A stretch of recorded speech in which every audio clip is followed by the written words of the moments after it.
lagi. Ada lagi di belakang beti biar bagus. Jadi untuk perkembangan kasus masih kita dalami, kita selidiki.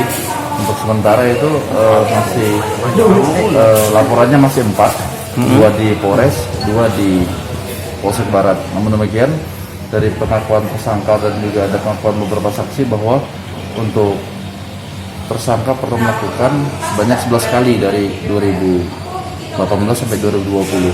Dan ini masih kita dalami lagi, apakah masih ada laporan yang di wilayah Empat Lawang ataupun yang daerah Musyarawat demikian.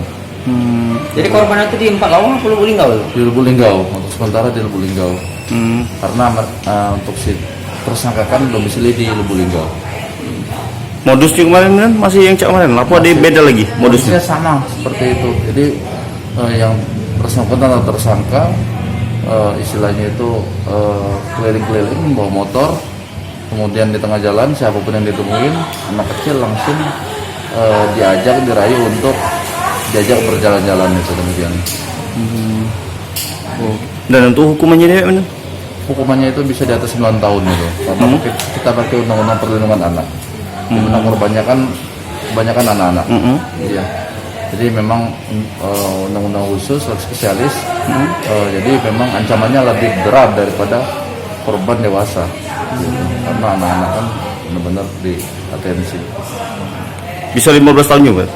Itu nanti tergantung dari persidangan. Ya. Oke, siap. Jadi ya setiap punya anak-anak mungkin ya perasaannya beda, banyak kelainan kan. Gitu. Oke. Tapi normal itu kayak? Normal, punya kehidupan keluarga seperti biasa. Selama buron itu kak? Buronan kita apa cak mana? Cuman Selama ini? Apa dia tuh ngapa lari itu kan?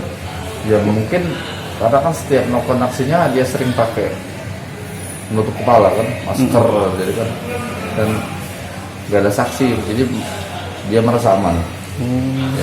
Ya.